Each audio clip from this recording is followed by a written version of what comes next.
Your interview, Jussie Smollett, and so many questions out there about what happened. You know, it's been 2 weeks. It's been 2 weeks, and there are very few leads, leading many to have questions about that night. Why did you hesitate to call the police? There's a level of pride there. We live in a society where, as a gay man, you are considered somehow to be weak. And I'm not weak. I am not weak. And we are, as a people, are not weak. So during that time before they came, it took them about maybe half hour to come. And during that time, I was looking at myself, just like checking myself out. I saw the bruise on my neck, you know, like the little, the rope burn around my neck. And then but I smelled bleach. I know the smell of bleach. And I saw on my sweatshirt, it had marks on it, like spots on it, when you have a bad bleach job. So then I was like, there's bleach on me too. So when the police came, I kept the clothes on.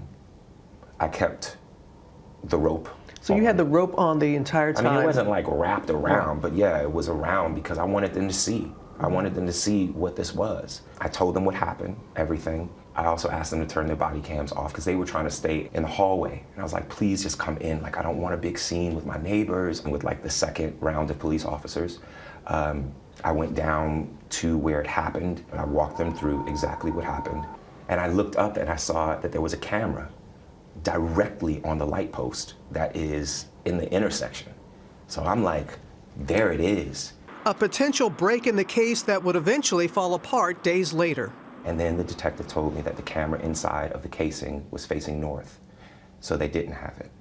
And that was disappointing. The vast majority of people have been supportive and loving and understanding. And then as time has gone on, and that there's no, you know, it's 2 o'clock in the morning, you're going to Subway, Sub-Zero. Subway is open 24 hours. Like, people kill me when they say things like that because it's like Subway is open 24 hours for a reason. So that when you're hungry at night and you ain't got no food, you go to Subway. The camera facing north, how is that my issue? It feels like if I had said it was a Muslim or a Mexican or someone black, I feel like the doubters would have supported me a lot more. And that says a lot about the place that we are in our country right now. Many of those doubts surround the issue of his phone, with some wondering why he didn't initially hand it over to authorities. They wanted me to give my phone to the tech for 3 to 4 hours. I'm sorry, but I'm not gonna do that. Why? Because I have private pictures and videos and numbers, my partner's number, my family's number, my castmates' number, my friends' numbers, my private emails, my private songs, my private voice memos. I don't know what that's gonna be to hand over my phone for, and honestly, by then, inaccurate, false statements had already been put out there. Earlier this week, he submitted phone records from within an hour of the incident, but Chicago police said they were limited and heavily redacted, adding they need additional information to corroborate the investigative timeline. His attorneys tell us they are willing to cooperate. Smollett also says he has been troubled by inaccurate claims. What other ones had you heard that were inaccurate? That I had said that they were wearing MAGA hats. I never said that. I didn't need to add anything like that.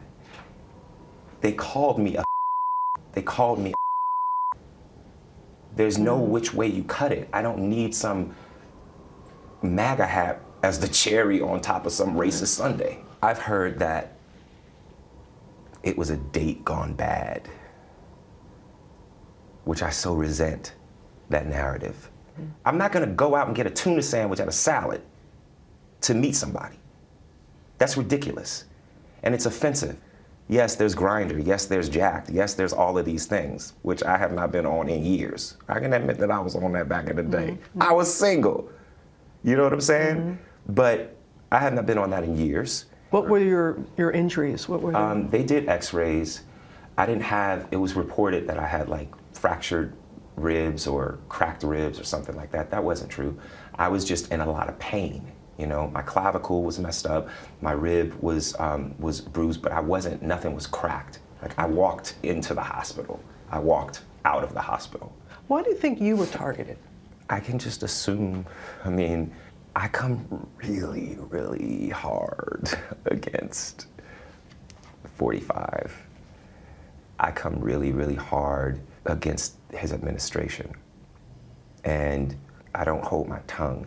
I want to ask you about Jussie Smollett. I think that's horrible. It doesn't get worse, as far as I'm concerned. Were you aware that he made that statement? I saw it. I don't know what to say to that, you know?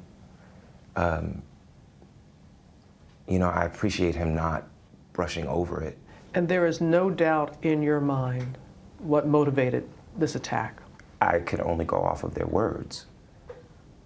I mean, who says empire, this MAGA country, ties a noose around your neck and pours bleach on you, and this is just a friendly fight? I will never be the man that this did not happen to. I am forever changed. And I don't subscribe to the idea that everything happens for a reason, but I do subscribe to the idea that we have the right and the responsibility to make something meaningful out of the things that happen to us, good and bad. Again, this first time that he's giving such a detailed account, and he was really excited when he saw the camera. There's no way he could have known the camera was turned away. No, they didn't know, detectives didn't know until, and it was inside the casing, it was facing in the other direction, and he had no idea about that. And I asked him about if there were other possible threats that he had received, and he did talk about the letter that was sent to the Fox studio where Empire is sent.